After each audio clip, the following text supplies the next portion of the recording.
Record it. Yes, I'm good with Cool. that. Thank you, sir. It's all yours. Absolutely. Thank you You can for drive the having me. bus. And hi, everybody. Let's get a wave. Good to see everyone. So yeah, I'm going to be sharing. Chris had reached out to me to talk about pride, hubris, and enablement. And that photo may be me embodying multiple aspects of that, but that was me at Pride doing what ended up being a little bit of twisted baby doll look. And is a photo that I shared in my newsletter. We were going to a pink pride party. And so I got dressed up. But as I mentioned, or as Chris mentioned, I'm Rob Volpe. I am the chairman and founder of Ignite 360, insights and strategy firm, astute observer of life, cultural observer and commentator. I live in San Francisco. That is my house. My husband and Charles and myself, we have 3 cats, Domino, Barnabas, and Solitaire in order. Domino is circling. She loves to join calls, so please don't be surprised if she pops in. And I'm also the author of Tell Me More About That, Solving the Empathy Crisis One Conversation at a Time, which I know some of the folks here have already read. Thank you guys very much.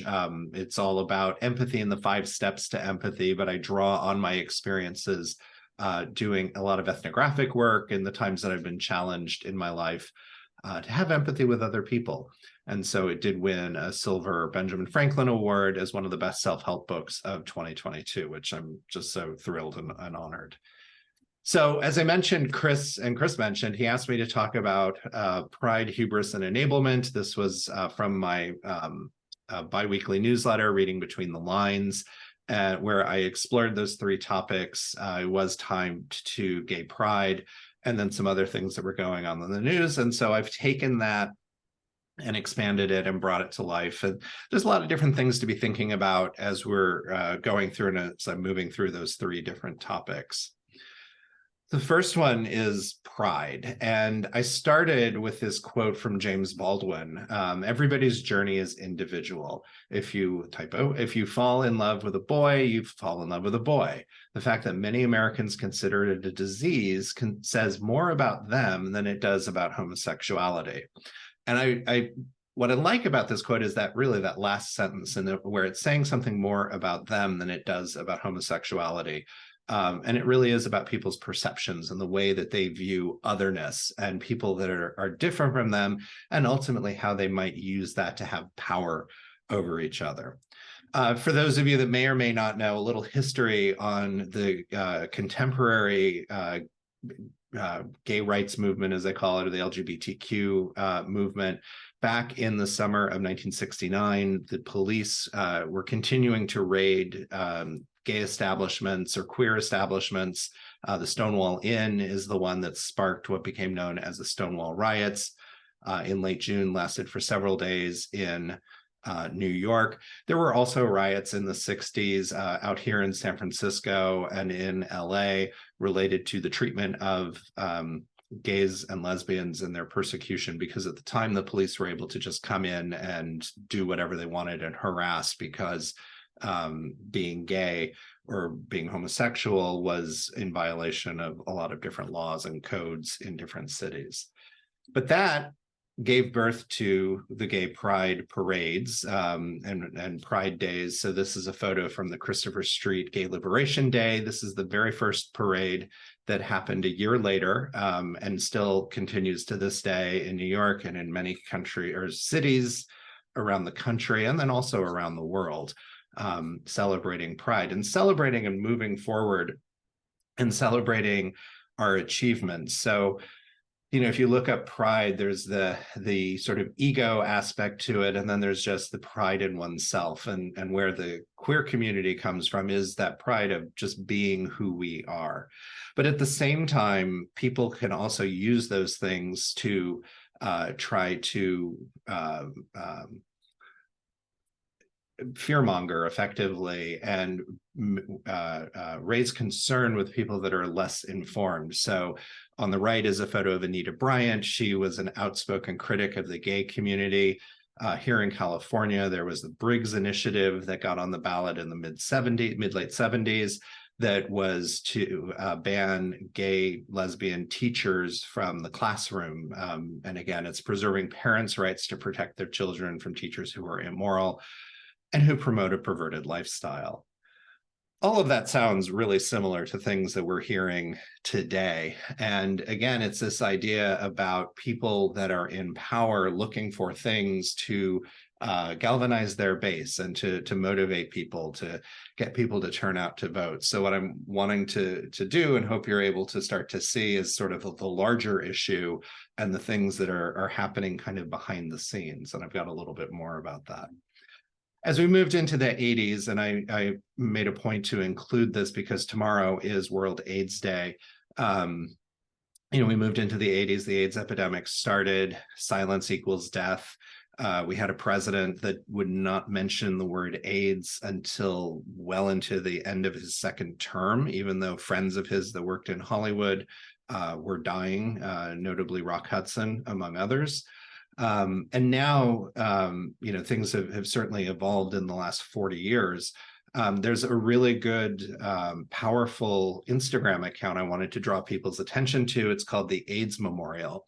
And every day they are posting stories about people that died from the disease. And sometimes it's tied to the anniversary of a birth or their passing, but it's always including profiles written by the survivors, whether it's a loved one, husband, child, parent, relative, or just good friend.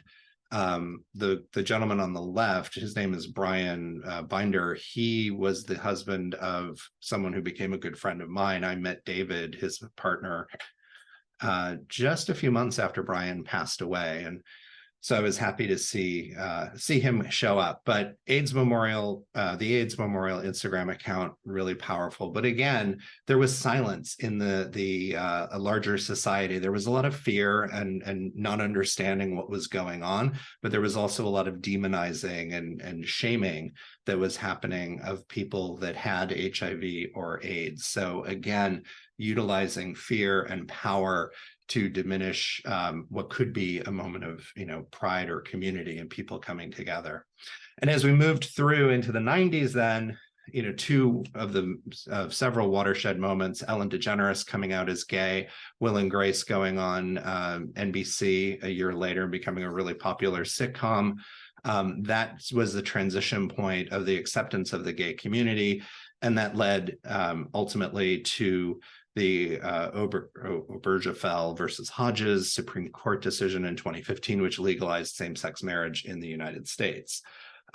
However, after that happened, because gay rights was such a hot-button topic that conservatives were always using to fundraise and to galvanize their base, they needed a new kind of quote-unquote villain in order to utilize and re-energize their supporters. And so I found this article in the New York Times that came out, and it was part of what prompted me to write this newsletter piece about, and it looked at how the campaign against transgender rights mobilized conservatives and how quickly it actually took on. And the article goes into detail about the research that was being done around some of the different hot button issues that might galvanize the supporters. And trans issues came up as the sort of quote unquote boogeyman that was going to get everybody going. And now, several years later, we are in this moment where we're having a lot of pushback in the community. So two notable things: Dylan Mulvaney and the Bud Light controversy. They did, and Bud Light has been a longstanding supporter of the queer community. I remember 30 years ago, Bud Light advertising not only in the bars, but also supporting the Pride events and being a major player in the community. And so they did a sort of micro-targeted campaign with, this is Dylan Mulvaney, a trans woman who's chronicling her first year of being a woman. She's just started transitioning a year and a half ago now at this point. And they did custom cans because they can print those things now with her image on it. She did a little Instagram video. It was part of the promotion and the partnership, and drank it. And I'll talk about what happened after that in a second. And then Target, a couple months later, they've long had a Pride collection and different items that they display in the stores. That dress that I was wearing in that opening photo is actually on that mannequin, not the one I bought, but that's what's on that mannequin there. And so they had this Pride collection. And again, people started to get upset. There was a lot of issues around targeting our children. And so you started to see a lot of outcry against it. And both Target and Anheuser-Busch have, I think, rightly, and I've talked about it very openly, they didn't leverage empathy appropriately in understanding all their consumers. When you're such a large mass brand like that, you have to understand the intersections of all the different consumers that you're trying to serve. And then how does that figure into how you're going to respond? So it's, just as much that, hey, they're supporting, trans rights or the queer community, but they also still have a large consumer base of people that maybe don't support that, don't believe in it. And so how do you serve them or communicate with them? Because we live in a world where social media magnifies voices, and the voices of people that maybe wouldn't have as large an audience, but suddenly can get magnified and become an influencer. And so, Kid Rock, in the case of Dylan Mulvaney, Kid Rock was the most well-known of the people that he took an automatic rifle and shot up some Bud Light cases and shared that on TikTok, and that went viral. And so more people glommed on, and it creates this perception that there's a lot of people that are actually out and against you.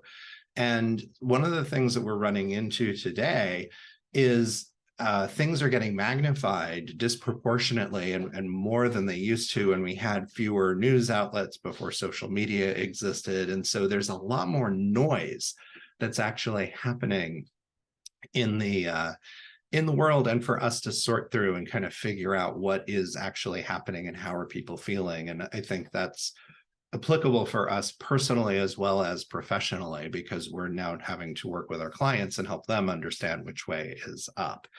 But a study that GLAAD, which is the Gay Lesbian Alliance Against Defamation, study that they did earlier this year, they, I think, do this annually, called Accelerating Acceptance, found that 84% of non-LGBTQ Americans support equal rights for the LGBTQ community. And that number continues to go up, very similarly to how the number that support marriage equality for the queer community continues to go up.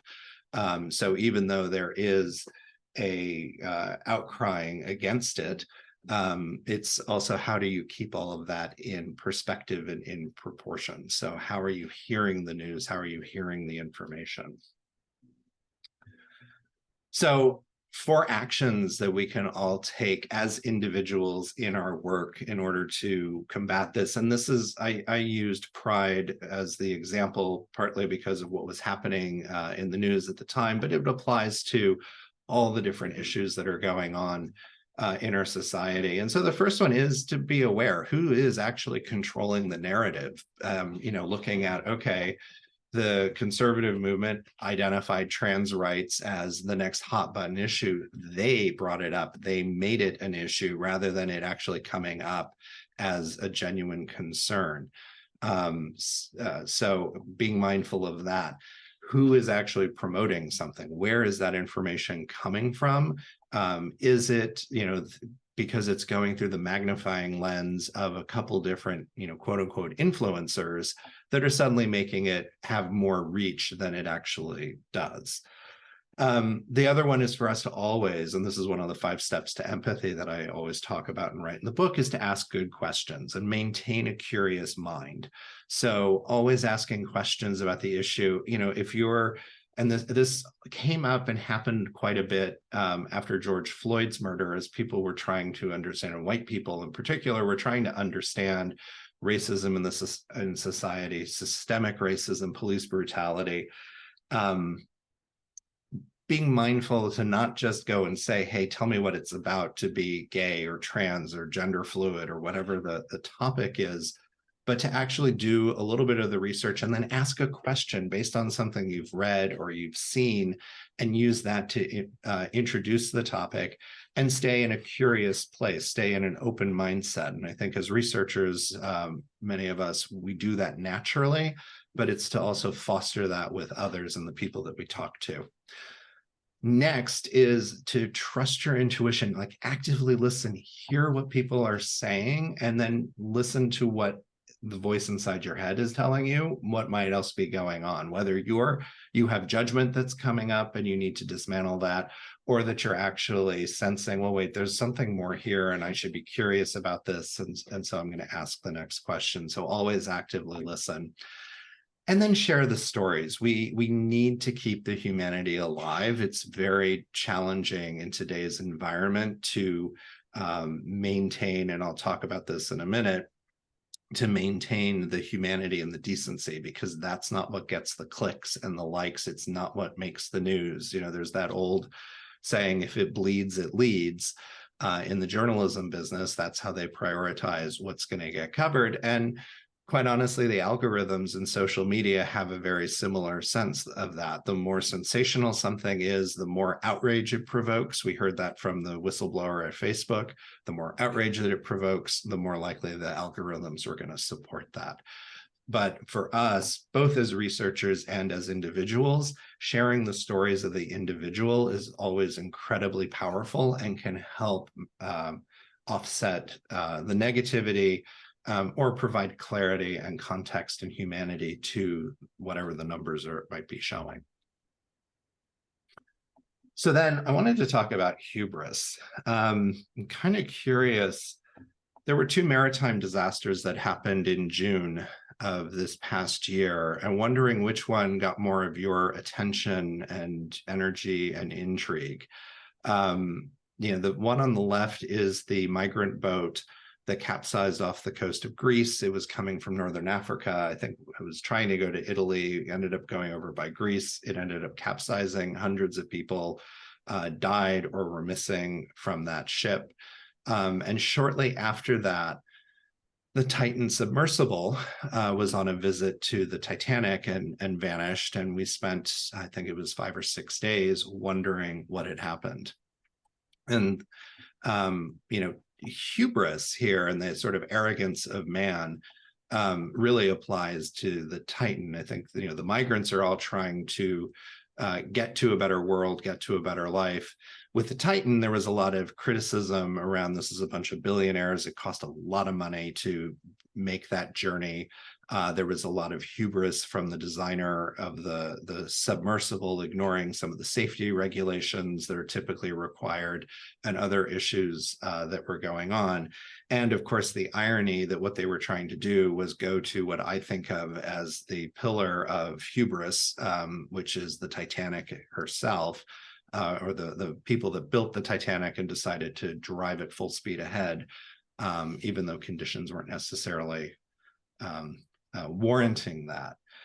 So there was a lot of criticism at the time, and some interesting ties. I don't know if you guys heard this, but the wife, Stockton Rush, who was the founder of Ocean Gate, which was the submersible company, the Titan submersible company, his wife was actually the great-great-great-great-granddaughter of the Strausses, Isidore and Ida Strauss, who were the owners of Macy's department store at the time. They perished on the Titanic. And in the James Cameron movie, they're the ones depicted. They were in the bed, the older couple lying in bed, clinging to each other as the water rushed in and around them. So she's connected to that. He's now there and perished nearby. And I just find that fascinating. But the thing that was really interesting too, there was criticism that started to come up around the Greek migrant ship, and we weren't paying as much attention to that, even though compared to 5 wealthy individuals on the Titan, exponentially more people perished on the Greek migrant ship. But we have this draw to these conditions, and the hubris just makes for a more interesting story. And then there were a lot of jokes. that showed up on the internet. And what does that actually? And so Molly Roberts, who's a columnist at the Washington Post, wrote a piece that I found very insightful about what all of that joking actually does say about our society. And, you know, is the 5 people missing 12,500 feet under the sea something to laugh about? And obviously, and I think everybody here would say no. And just even asking that is kind of ghoulish, as she writes. But we have to ask it because too many onlookers to the tale of the Lost Ocean Gate expedition didn't seem to think the answer was obvious at all. And there were a lot of memes and jokes running around the internet about the hubris and, you know, how many billionaires are going to go down and chase after the billionaires and wanting to see where the equivalent of the billionaires were resting with the Titanic. And she raised a lot of really good issues about this. And this is from her piece. And similar to what I was talking about a few moments ago. These days, however, peace and goodwill toward men don't tend to go viral. The crass jokes illustrate how the internet's gravity pulls us toward extremes. The incentive is to argue or inflame because it's gratifying when our allies loudly agree and our enemies loudly disagree. And besides, the algorithm likes it. More clicks, less careful consideration. And it is fascinating. There is, you know, social media, we're so quick to just throw something out into insults and hope that people are going to like it. And I recently had somebody comment on a TikTok post that I did. I shared some tips last week about how to survive those awkward conversations at the Thanksgiving dinner table when you've got that relative that's just going to say something insulting or ask a personal question that they shouldn't or make a political viewpoint. And so offered a bunch of different tips and then asked, you know, for Black Friday, I just did a little video, hey, how'd it go? And one person who viewed it asked, like, is empathy activist, is that a real job? And I said, yes, it was. And then she replied back, sounds like a bunch of liberal gobbledygook. And I said, well, actually, empathy is nonpartisan. It's something that we're all born with and have the ability to use it. And I'm trying to raise more awareness of that. And she replied back, well, yeah, yes, people need to be using more, you know, empathy, but this is overkill.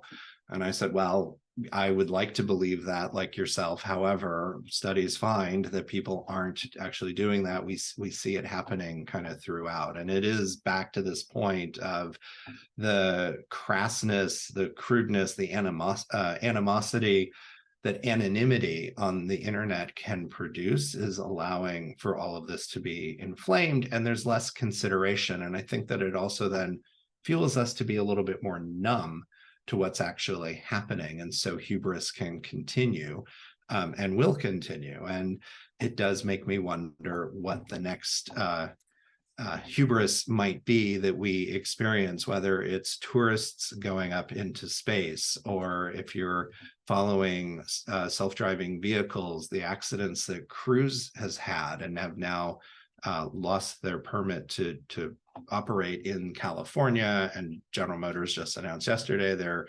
decreasing their investment in this business because they weren't always taking safety as the #1 consideration. It was more about, can we do this versus should we, and how should we actually go about this? And it's not to say that Cruise doesn't value human life, but they weren't factoring in all the considerations, and they were letting their cars out on the street.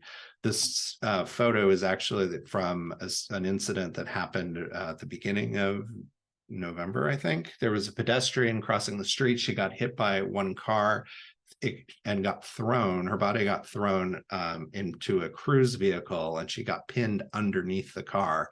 And instead of the car stopping, the programming that Cruise had was, when you've been in, and when the car's experienced an accident, pull over and get out of traffic. Yes, and she was pinned under the vehicle, and so that caused further damage. She's still in the hospital. She has very critical injuries. And I don't know the latest update, but that is what led to the decision to pull Cruise back. And all of the self-driving car companies have had issues with that. And there's something interesting with this too. My parents own a Tesla, and we have a lot of conversations about Tesla and its self-driving features, because there have been accidents where people have allowed, the reliance on technology, and it's our own kind of individual hubris, like, hey, technology is going to do whatever, and it's great, I trust in it. And so you end up with accidents because too many people are trusting the technology when it's at this early point in its development. And so where is that inflection point where the technology gets good enough that it truly is safe, that we can actually let go of the wheel, as an example. And then, of course, there's AI. And AI is the hot topic, and everybody's talking about it. And there's so many different types of AI that are out there. I mean, chatbots, the customer service chatbots are a form of AI. All of the tools and the platforms that we've been using in our analysis have had some form of AI. AI is just now getting bigger and smarter. But ultimately, if you look at OpenAI, what their mission ultimately is to do is to create general intelligence. So right now we have generative, the large language models are predicting the next words to say based on the words that have come before. And so that's generative large language models. General intelligence is actually like, I don't know that it's consciousness yet, but they're looking at actual intelligence. And so this is continuing on. And, are we doing this because we can and because it's interesting and it's sort of the curious mind going even further, versus should we do this? And so there are discussions that are starting about how do we control this and what are the safeguards that we put into place. And probably are conversations that should have been happening when social media was in its nascency, 15, 20 years ago, but now we're seeing it, coming up with AI as well. So, okay, you've got all this hubris. What are some different actions that you can take? First is, again, mindfulness. Who's controlling the narrative? Where is the narrative coming from? Who's putting that out? Asking those good questions, maintaining a curious mind. Don't just take the first answer. We all know this. If you do any qualitative work, the first answer isn't always the real answer. There's usually a lot more truth in that follow-up question that you ask. So always please be asking the follow-ups. Integrate into understanding, which is step 4 of the 5 steps to empathy. What is the motivation? What are they trying to achieve? What is driving this? Understanding that motivation and where they're coming from. A classic example would be corporate America and anyone following Milt Friedman and the notion of the responsibility to the shareholders. Well, that motivation then can often be to increase shareholder value. And then the question becomes, at what cost? And it's always a balancing act. And we have a responsibility to speak up and participate and help shape the future that we want to see as individuals, but also, I think, in our work to help keep our clients sort of honest and understanding what's actually happening. So when you hear things from consumers, when you see things in the data, where's our responsibility to speak up and to bring those things forward? The last thing I wanted to talk about was enablement. In every newsletter, I do a Q&A based on questions that come up. You will probably see the liberal gobbledygook question in my newsletter on Saturday that drops, because I just run with the questions that I get asked. But one of the questions was, how do empathy and enablement interact? What are the two things that are going on? And the thought behind this, for this person that asked this was, if I'm so empathetic and I'm going to end up being compassionate, am I just enabling ultimately somebody that maybe has, in this case, it was about addiction issues. Am I just enabling them? And there is this misperception about empathy. And, empathy is ultimately about seeing the point of view of somebody else or connecting with others as if you were them. And in this case, it doesn't mean that you're agreeing. It doesn't mean that you're going out and you're going to, enable whatever the bad habit is or the behavior. But you need to be thinking about how to be supportive of other people, and then ultimately how to set up boundaries. whether it's a fence or whatever the visual metaphor is for yourself. It's about setting up boundaries. So if you are in a situation where you have somebody that is struggling with, let's say addiction or mental health issues, you can be empathetic, you can be supportive, you can be compassionate. The empathy can lead you to an act of compassion. Yet it's so critical to understand where to draw the line, both for your own protection and also for the other individual, so that you're not necessarily enabling them. So empathy and enablement don't go hand in hand, but you can see there is a slippery slope that can lead to that. So 4 actions you can take on this. One is that self-awareness, like understand how are you showing up in your conversations with people? How are you hearing what they're telling you? And to be courageous. It can be really difficult if you're dealing with a loved one that has an issue. You lean in, but there are also times when you need to lean out and do that as needed. Whether you think of it as tough love or you're just setting a boundary and you're choosing not to engage. There are times to be leaning in and lean out, and it does need courage. It's not necessarily the courage, as I like to say, it's not the courage to run into a burning building and save people, but it's those micro doses of courage, that time where you need to take that deep breath, fortify yourself, and then move on. And then the next one is set boundaries. Recognize when it's enough, when you've hit that point and what that point is, and hopefully recognize when you're approaching it. And this is about boundaries that you establish. It's not about boundaries for the other person. These are your boundaries for yourself. And then ultimately practice self-care. So critical to recharge and restore. And this looks different for everybody. For some people, it's about a walk in nature. For others, it's curling up with a good book, playing with kids, playing with pets, zoning out in front of the TV, whatever it is that's going to just recharge and restore you, make sure that you're making that a priority. It is so, so critical. As I've moved into the chairman role a couple months ago at Ignite 360, I intentionally said I was going to take a lot of time off, basically take fourth quarter off. And so I've had more free time on my hands. As things come up, as Chris asks me to do these sorts of things, I'm happy to say yes. But otherwise, I have time to exercise. I have time to cook dinner. I have time to watch The View, which is one of my favorite programs that I never get to see. And I actually find that it's done a lot for my own personal self and my mental health. And I didn't realize or appreciate, I knew being the founder and CEO was stressful. I didn't realize how stressful it was until I took the time to have the self-care and to do the things that I need to be doing to recharge and restore. And watch out, Q1, here we come. I'm back. So I want to leave you with this quote from James Baldwin. So we opened with James Baldwin, and we'll close with him. Not everything that is faced can be changed, but nothing can be changed until it is faced. And I think this is so critical as we're looking at the world around us, at everything that's around us, as we're trying to understand what the narrative is, what the motivation is, where is this coming from, what's really going on. We do need to have that courage to actually face it if we do want to change it. So I ask all of you to, whatever the topic is or the issue, to take a moment and be that change and face it.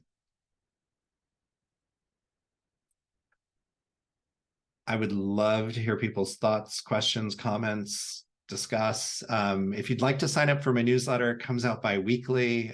There's a QR code. It's all cultural observations, empathetic insights, and tips. The book, if you haven't had a chance to read it, buy it, or think it might make a great holiday gift for a friend, it's available on Amazon, Audible, and wherever you buy books. And of course, please connect with me on the socials, Instagram, LinkedIn, or TikTok. Just search RM Volpe or Empathy Activist. Rob, thank you so much. That was awesome. I'm glad I asked you to talk to us today. That was an inspired decision on my part, and I'm glad you had time to do it. Thank you for asking. I appreciate Chris, what's your question? So I have a question for you, Rob, because my recollection of coming first into awareness about AIDS and that time, I think people in the heterosexual community didn't think it related to them. That was my recollection. Now, granted, I was relatively young at the time and not particularly aware. But my recollection is that somewhat shifted when Magic Johnson, who was a basketball player for the LA Lakers, contracted HIV and came out public about it. And I felt like for me, that was a wake-up call that, wait a minute, I can't just go, oh, that's not about, not that I would do that, but I think a lot of people did that. They said, well, this doesn't matter to me. Is that your recollection of maybe a shift, that this was a bigger issue than, one community, and that we all really needed to be engaged in caring about that? Yeah, and I'm not a perfect, historian on it, but as I recall that period of time, and I'm 55, so in 1988 I was 20, and then in 1998 I was 30. So I was coming out. I came out in 1992. So I'm a child or a product of the AIDS period. And yeah, Magic Johnson, you didn't know how he got it. He's never disclosed. You may not even really know. There were some people, Ryan White, the teenager in Indiana, who was a hemophiliac. So hemophiliacs were at risk because of all the blood transfusions, and all the blood and the blood chains weren't being tested. There's other people. I was just on the AIDS Memorial page yesterday. I saw there was a German tennis player, Michael Westphal, who apparently was I think well-known or good tennis player, and he died from AIDS, but did not, and he had a wife, girlfriend, was very close. She was negative, but he asked her not to say anything about it for 10 years after he died, because he recognized the stigma that she might face and not want necessarily for that to happen. So yeah, Michael Johnson, Magic Johnson, it was certainly a watershed moment. I think Tom Hanks in the movie Philadelphia, like, he was, a straight recognized actor taking on a gay role. I think that also helped increase compassion for it. There was a lot of suffering, and you can draw some comparisons to COVID as well, and the disproportionate impact that COVID had in minority communities and communities that didn't have the same level of access to healthcare. Yeah. But yeah, that was certainly a turning point. I think also once the drugs started to get better and people weren't dying as much. I mean, HIV is now a livable condition.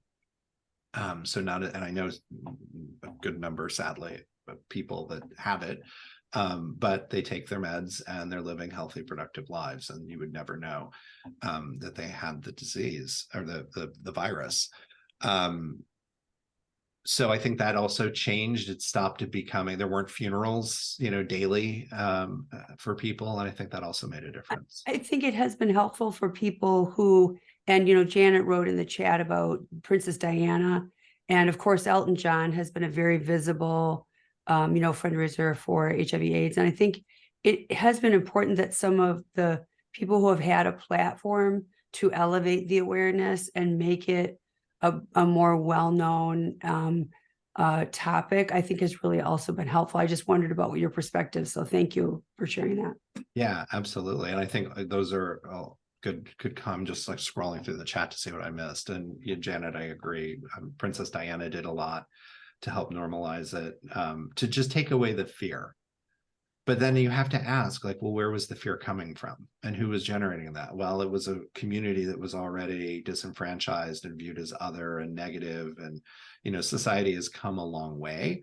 However, those stigmas did not help once the virus came about. Simon and then Rick. Thanks, Rob, for putting these three subjects together, because I think they really are interrelated in so many ways. One of the things that sort of resonated with me was when you ended up with enablement. you can be enabling in a positive way, but you can be enabling in a negative way as well and not know. Yeah.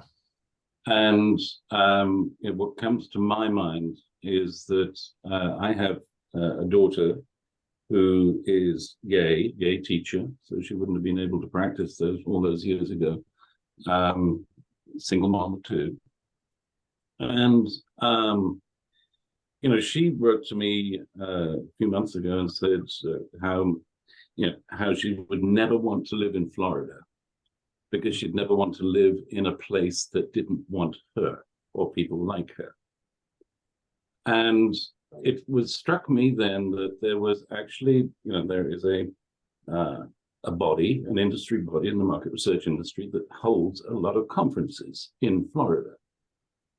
And that by me attending those conferences, I am actually enabling, through the taxes paid, unknowingly, unwittingly, the practices through hubris and, basically cruelty that would make her feel unwanted and actually damage her. So I've actually now said to this particular body, you keep on putting your conferences in Florida and I'm not going. And I think this is something that, you're talking about. The awareness is really, really important. So thank you. Absolutely. Thank you. And thank you for sharing that as well about your daughter. I know in my household, we've had those discussions, and, my husband stays here in San Francisco, and I travel around and go to places, and he gets concerned, for my own safety, depending on where I'm going. But there was a conference I was thinking about attending in Dallas, and he was like, no, I don't want you to go. I don't want to. Something had happened in Texas, and it was a couple of years ago. But he was like, no, I don't want you putting money in the pockets of that state. And then it gets tricky because, you're supporting the state, but then there's also the workers and the people that are going to benefit that work in hospitality at that hotel and the restaurants. And are there ways to positively influence change and create some awareness that might do something for the outcome? I think, to me, the awareness of that and the consequences of our actions and whether we're enabling positively or negatively, I think is really important. And then it becomes an individual decision based on so many different factors of whether we go to those places or not. Thank you, Simon. Rick. Yeah, so many things I'd like to build on. I was at an event, and a friend of mine approached me, who I've known for years, and she told me about her son, who is gay, and I knew that. And we both live in Missouri, a liberal part of Missouri, but still in Missouri, which you may not know it, but it's just about as bad as any other state. And I think the issue of not going to Florida is really, what she told me really woke me up, is that her son is afraid to come to Missouri. And that's a much more primal fear than giving a few bucks to Florida. Yeah. Also, thing about Magic Johnson, when that happened, I had a client who was happened to be a lesbian, and asked me if I thought Magic was gay. And I said, I surely hope he's straight, because if he's gay, it'll say, oh, he deserved it or whatever. So right. I think that was a watershed moment. But the real heroes, and you were among those heroes, Rob, is back before 92 or 88, straight people like me didn't know many gay people. And once you know gay people, you realize they're all right. Yeah. And for them to get married and have the same rights we have is like, of course. But if you don't know someone who's gay, if you're in the closet, and we don't know any gay people, so it furthers the myth that they are the other. So coming out in itself was as powerful as any one individual who led the movement. Thank you. Well, thank you, Rick, and thanks for sharing that. I really appreciate your words, and I totally agree with you. And that's nothing will dismantle hate and discrimination than knowledge and knowing somebody. And I've always, I was involved with GLAAD, which I referenced with that study. When I first came out, I was living in Los Angeles, and I just felt this call to get involved and do something. And partly my parents had raised me that way. And I did this visibility campaign. And my friend David, that I referenced, his husband Brian, who had died, David and I became like partners in crime at GLAAD LA, doing all these different events, because David was a TV producer. And so he had contacts to get access to celebrities and help with stuff. But we did a visibility campaign that was I still have it in my base or in the garage. It's a bus bench. And it was a picture of, at the time, I was on it because I felt like I had to put my money where my mouth was. But it was myself and then people of color that were gay or lesbian. And we just said, we are who you are, your family, your friends, your coworkers, your neighbors. And it was what we call a bus bench campaign. So at bus stops throughout Los Angeles, and not West LA, but parts of LA that were a little more conservative or less affluent, we had those bus benches installed for several months just to help get the word out. Because understanding the people that you might know that are different in some way, lean into it and be curious and get to know who they are, and you're going to find that they are people. Something that was really powerful, and I debated whether to include this a photo of it or not, but when I was in Portugal in October, got to tour or came across the bone chapels, Capela de Ossos. And these are things that were created by the Franciscan monks in the 1600s, 1700s. There's about 6 of them still remaining in southern Portugal. Typically what would happen when the cemetery would fill up, they didn't want to spend the money to get bigger, expand the land. So they would turn over the grave sites of the people that had been buried, hundreds of years prior, that didn't have living relatives anymore. The bones would end up going into the ossuaries underneath the church, and then they would use the cemeteries for newer people that had passed.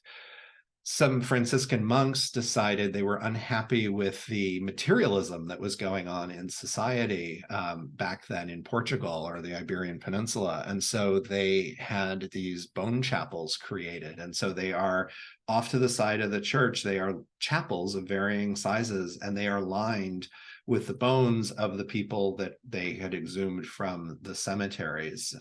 And the idea was for people to come in and sit and reflect on the afterlife, and really just the fact that we are all the same. If we get down to it, every single one of us on this call, we are all bones, skull, thigh bones, and they line the walls with these, and it's macabre and sort of oddly beautiful and interesting and fascinating. And I became so intrigued from that message, and just the fact, like, I'd never heard of this before, and like, what the heck, this is really unusual. So I got curious about it. I've now seen 5 of the 6 bone chapels, but it is that idea of we are all the same, but we need to take the time to see our humanity. And that's why it's important to keep the humanity alive. And, as much as you can, everybody loves to say something snarky or smack down somebody. It makes us feel good. It feeds our ego.